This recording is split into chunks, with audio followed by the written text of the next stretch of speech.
Hey Ryan, you alright? Oh yeah, you okay? Yeah, I'm Can you good. hear me? Yeah. Say again, sorry? Can you hear me? All right. Yeah. Yeah, can hear you perfectly fine, mate. Okay. Yep. Yeah. All good, all good. So how are you? You alright?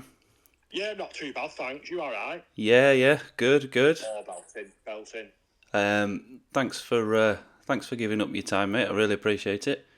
Oh no, you're welcome. You're welcome.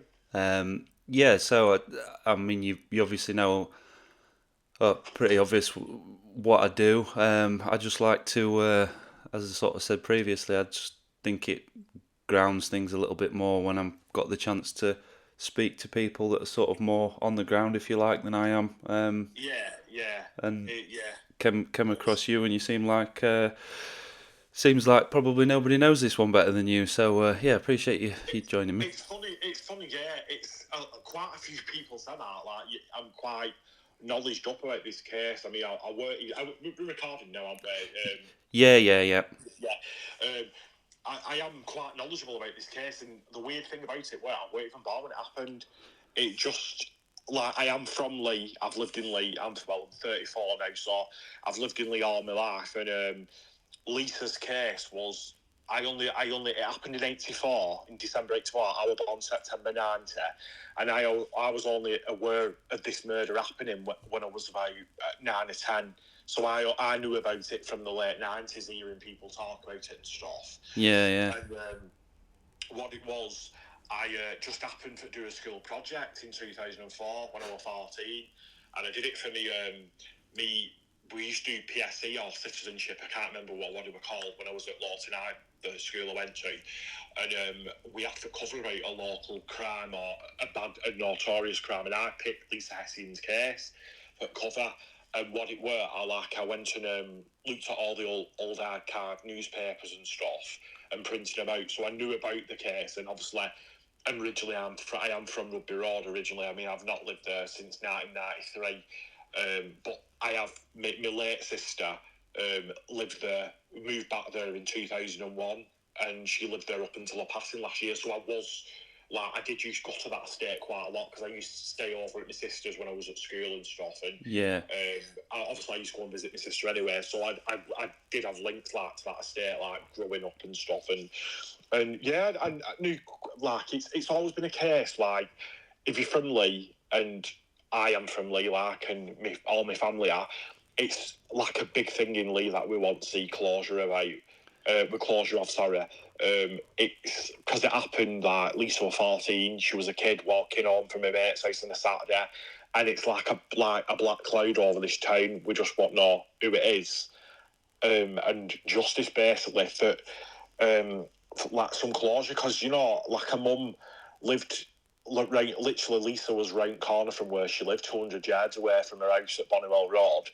She was only literally like probably a minute's walk away, if that, from where she lived. And her mum lived on that estate like 30 odd years after it happened. Her mum died tragically, like never getting justice. Do you know what I mean? Her mum even kept her bedroom same from Geisha murder. She never changed her room, which is such a tragedy. Like poor woman had like no other children, and she went to grave not getting justice for her own daughters. You know what I mean? It's like it just. I just think it's very injustice, like what's gone on, and I personally don't. I personally think someone in this town knows some. I really do. I really do. I think they've been shielded, and I really do think that a person or more than one person knows who that killer is, and how they've gone about not saying anything and letting that poor Christine Essien go into the grave without getting justice, and like other people as well, like who were Lisa's friends or knew Lisa, or just general people who remember the case, who've been affected by it. Like people just want to know, but I do think one day we will know, especially with DNA. I really do. Yeah. No, I think you've touched on a few things there already. So if you want, I'll just jump straight in, just ask you the Yeah. first question, and then I'll carry on if you want. If you, yeah, ask me the first question. yeah. Yeah. So yeah, like you, I know you sort of mentioned a second ago, but you weren't born at the time Lisa was killed, so No, no. just sort of run me through how did you originally become involved in helping to publicise it, and what were your kind of Well, motivations for getting involved? well, like I said, earlier on, I knew about the case growing up. I mean, I remember when I heard about this murder, what happened, and I remember my mum and a friend were on about it when I was a kid, and they were saying like how bad it were when it happened, and they've never caught him. And I was literally about 9 or 10 at times, so it's like 1999, 2000 when I first heard about it.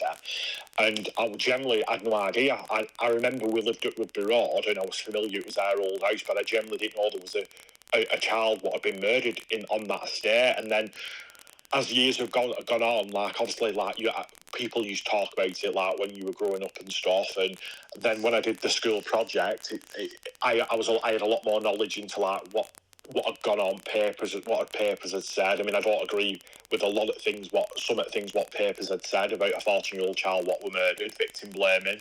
That's some of the things I didn't agree with what they said at the time. Like when I've read it back, you know, I mean, like blaming a young girl and stuff who's died, well, been murdered, shall I say? Sorry.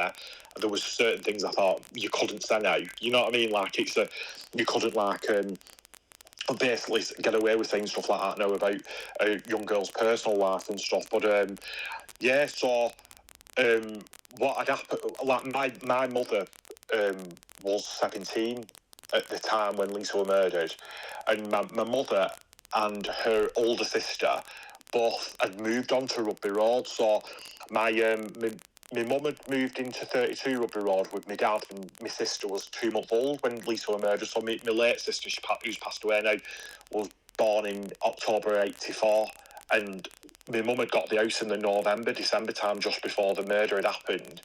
And my auntie, who's my mum's older sister, lived at 23 Rugby Road, ironically next to where my late sister would live for many years, because my late sister lived at 21, with my cousin. And like obviously we heard over the years my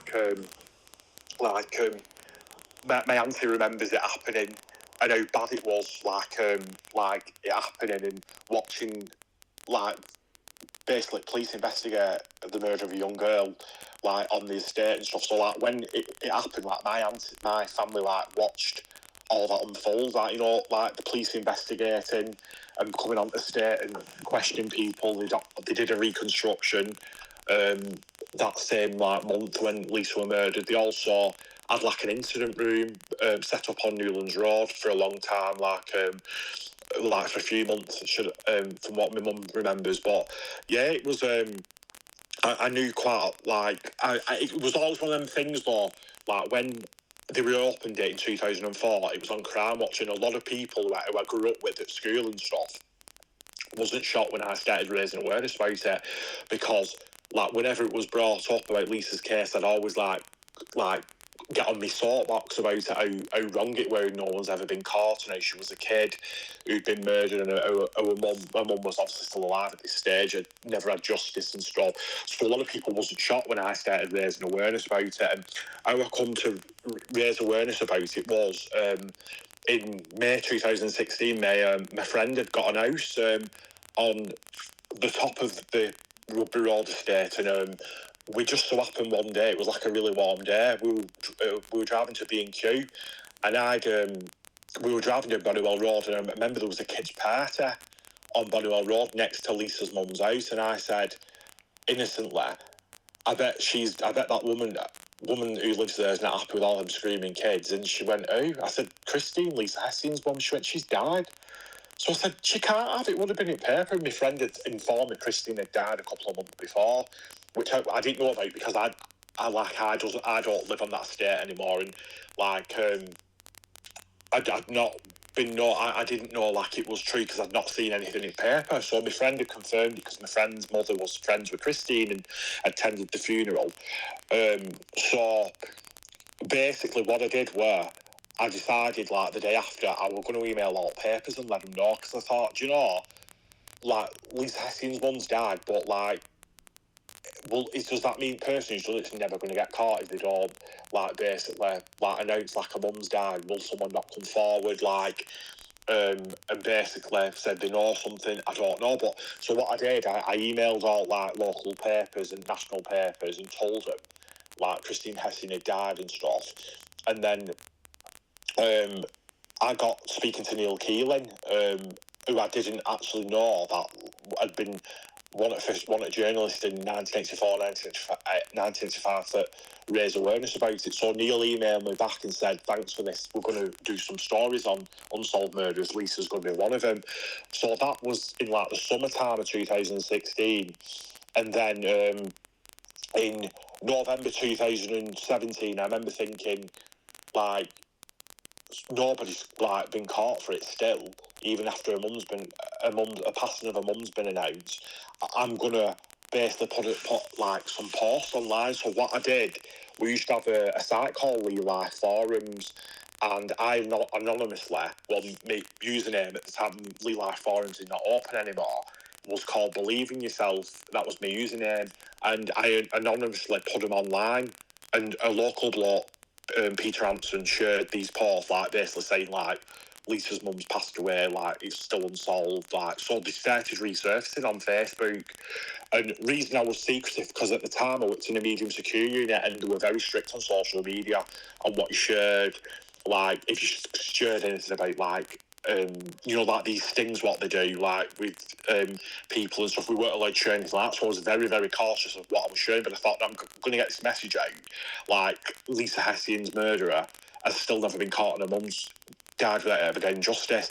So that was in 2016, when November 2016, and then a year after, I put the post on again on Lee Life Forums. And Andrea reshared it, and then I inboxed Andrea and said, "Listen, I've like I knew Andrea really well. Like I'd known her like for about 10 years at that stage, and she happened to be a childhood friend of Lisa's from like when Lisa originally lived on Fold, which is another council estate in Lee, prior to moving to a like Rugby Road estate. She was, the Hessians originally lived on Fold. So Andrea went high school and primary school with primary school and high school with Lisa.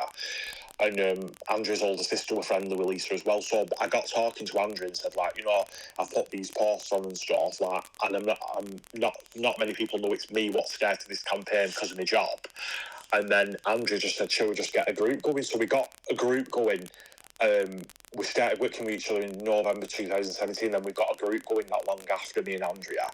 And then we've worked with each other ever since. It's just, and like with popularity at groups grown, a lot of people join it. We've had people from all over the world join it. It's mad. We've got people in Australia and stuff who's part of groups and stuff. It's like, yeah, we do get a lot of Leeds people are grateful for what we do, because a lot of people in this town want answers. But in regards to Lisa, when that happened, my auntie actually lived. I just wanted to address this because I have done a previous podcast, and the story I've actually been told is not true. It come off a family member of mine who's my cousin, and she told me this that her version of events, which I found out wasn't true. But my auntie actually told me the real version of events, what happened. But my auntie had.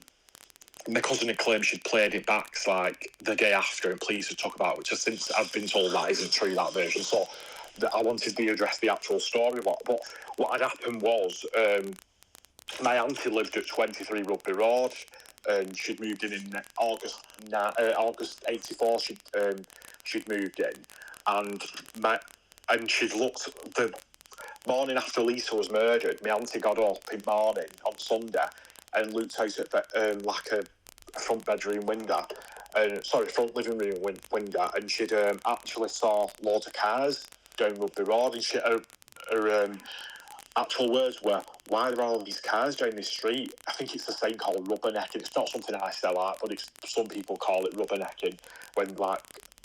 She got up phone to like a neighbour and she said, "What's going on down the street?" And my auntie had actually been told there'd been a murder down back. So my auntie had actually gone out of the back gate to like see what were going on, and a policewoman met her at the back gate and said, "You need to go in." And my auntie said, "Well, like, I've heard there's a murder. Like, what's going on? And she said, I can't tell you anything other than something very serious happened here last night. And my auntie was then escorted in, that like told to go back into her house, like, and that she did. But my cousin's version was she were playing it back, and this policewoman took her back. But I've been found out off my auntie that's completely not true. With my auntie, what went down the backs the morning after for asked what had gone on. But yeah, that's I think that's first question covered. Like with that one. Yeah, no, I think you're well. First of all, thank you. It's nice sort of speaking to somebody who Yeah. well, how can I put this? Sometimes when you speak to people, it's not very easy to draw words out of them. So it's nice to have somebody that's able to talk quite freely. Yeah. But but yeah, I mean, it certainly seems like there's been a good positive response to the group. Do you get any sort of leads or anything through there? Do people send you information quite often? We always pass it on. I mean, I think what helps is my mum lived on Rugby Road in the 80s and so did my auntie. So like both my parents did and my older sister did later on when I was born, and I did for a few years.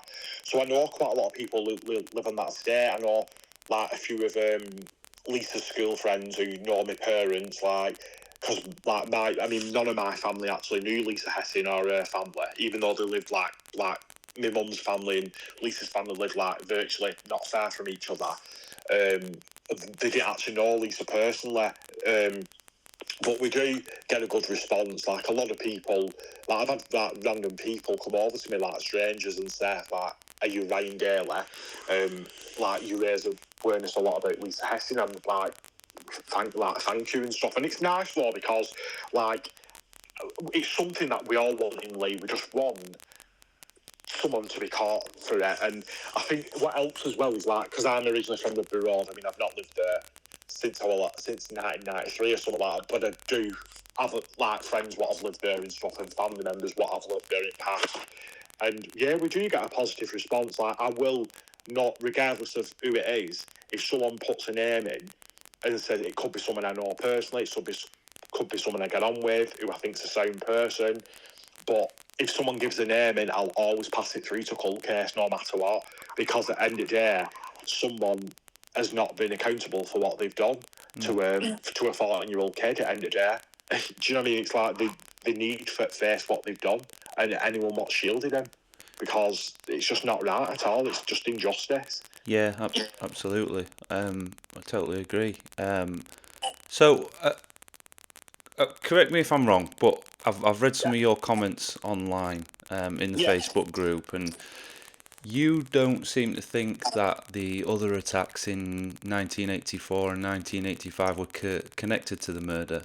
What sort of brought you to that conclusion? How did you arrive at that? Well, I am in touch with a few of Lisa's school friends. One of them being Andrea, who like I work along, and two of them still live on that estate. They lived there then when Lisa was murdered, and they still live there now. And all three of them women who I speak to, and other women I've spoken to, are don't think like when they remember it happening and they was at school with Lisa or lived at the same estate as Lisa, they think that was a massive red herring.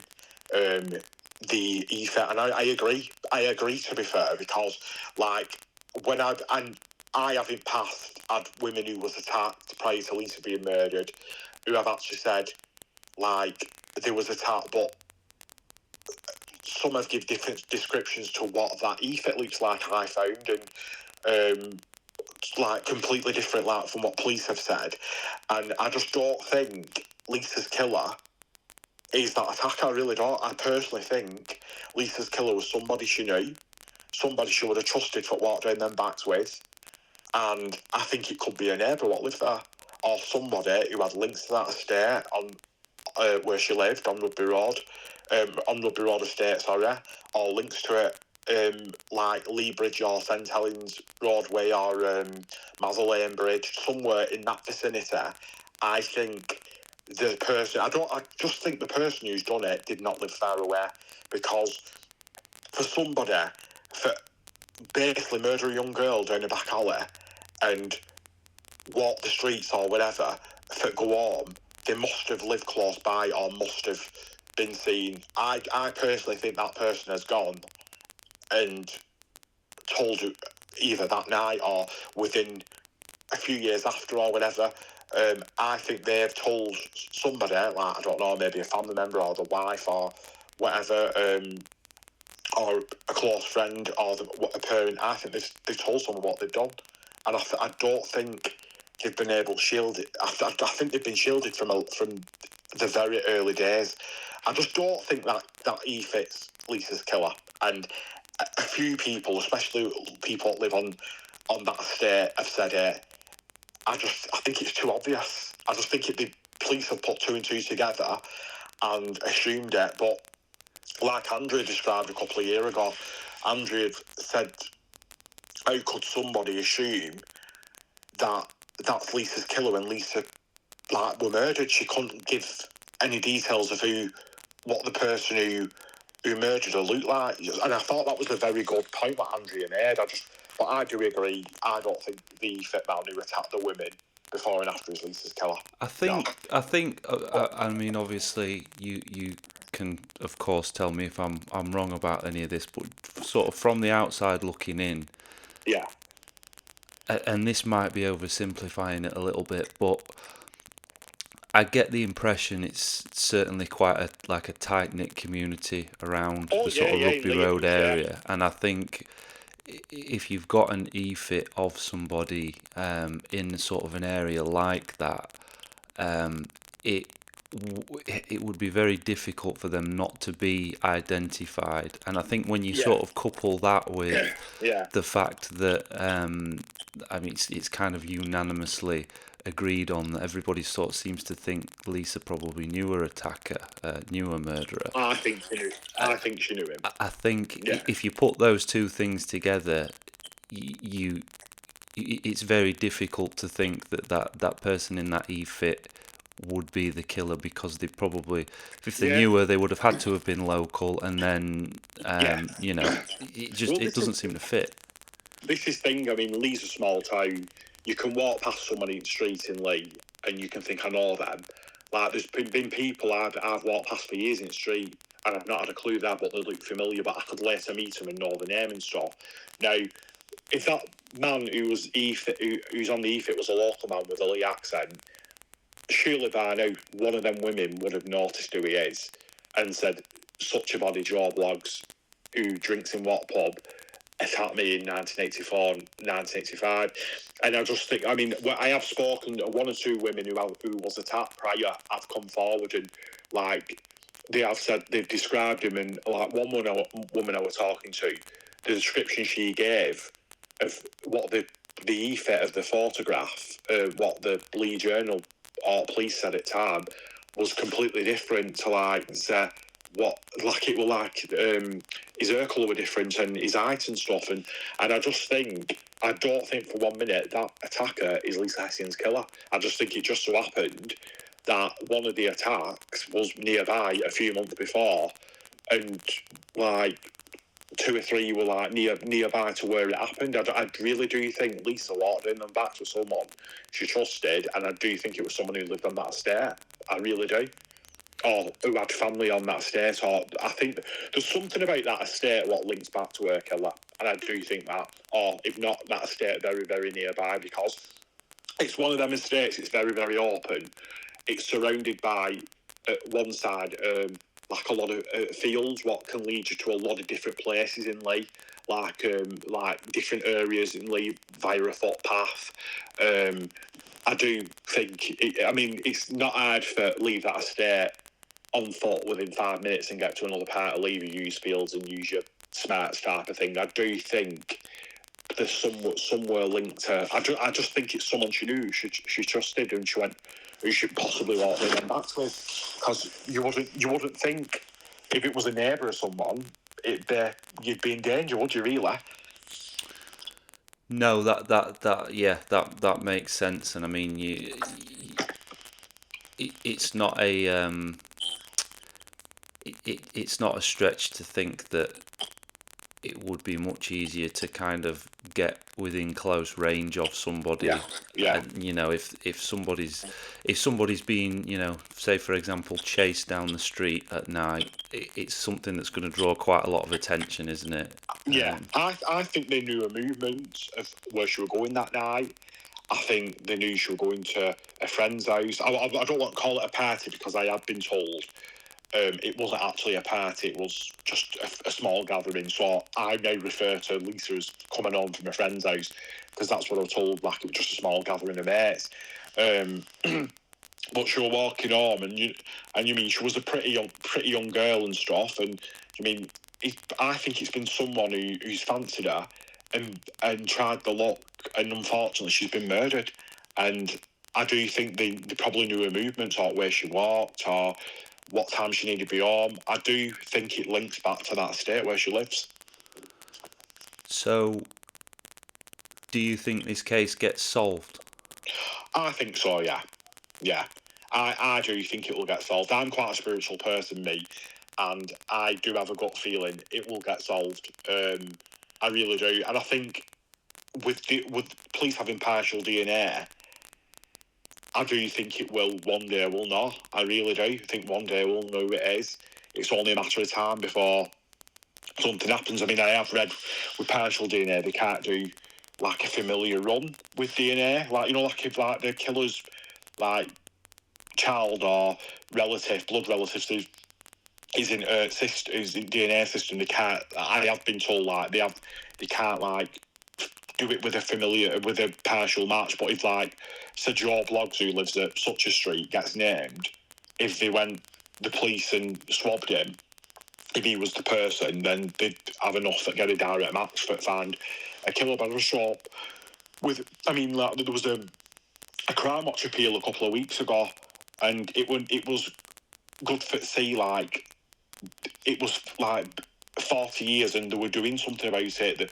The police like every year we always do like posters like I do, and like I'll like when it comes to anniversary I'll share it, like surface it on social media, like that said, do you know, it's 40 years for example, or it's been 39 years, here's the numbers if you know anything, and it's just so people don't forget.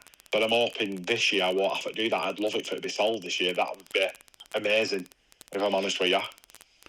Yeah, well, I think you yourself and Andrea are doing fantastic work in Thank you. keeping the Thanks case for that. in the public eye, and it's pretty clear, but just from being on the Facebook group for a short time, it's obviously very clear that the community's sort of behind you both, and Yeah, I hope it yeah. pays off for you. What do you say, sorry? I said I hope it pays off for you, all your hard Yeah, work. because it's just like, even though I didn't know Lisa, I weren't born, like, my family, my mum and my older sister just happened to live, and my dad and my auntie just happened to live right corner from her. But none of my family knew her. I didn't know her. I spoke to her mum once or twice, and her mum was a really nice, polite woman.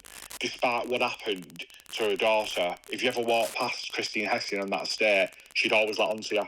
She was never rude or anything. She was always polite with everyone walked past her in the street. And it was just one of them things with Lisa's case, because it'd been going on that long, and you see it get to 20 years on Crime Watch. And obviously I've done the like school project on it, and I just thought to myself, do you know what? We need more like publicity on this, like locally, and I think social media, like Facebook's been a good thing for promote it on, and I've done it since 2016. I've done it for like 8 years now, like 9 years in like May or something. I started. Yeah, it's just been one of them things. Like, I'm glad like I've like had a group raising awareness about it and stuff, and I just hope it helps get the person. I really do, and anyone what's shielded them. Yeah, I hope so as well, mate. I I really hope do. so too. I do have one last question for you. Go on, yeah. You're not a Leopards fan, are you?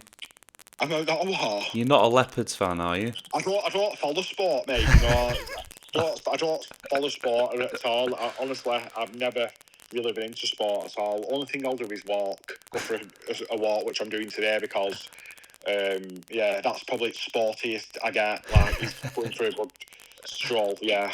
That's all right. So long as I'm not talking to a Lee Leopards fan, that's all No, I don't follow right. it. Don't follow it. Don't follow football, rugby, or anything like that. But yeah, No, yeah. well, like I said, I really appreciate you Oh no, you're giving us welcome. your time, mate. That's very kind of you to give up your free time to talk to me. All right.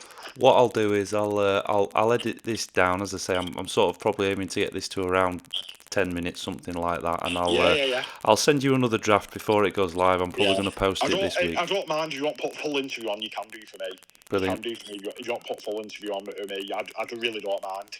Great. All right. Well, I really appreciate it, Ryan. You go and enjoy You're your most walk, mate. welcome. All right. Thank you. See you later, Ben. Cool. Take care. Speak Bye. soon, Ryan. Cheers, mate.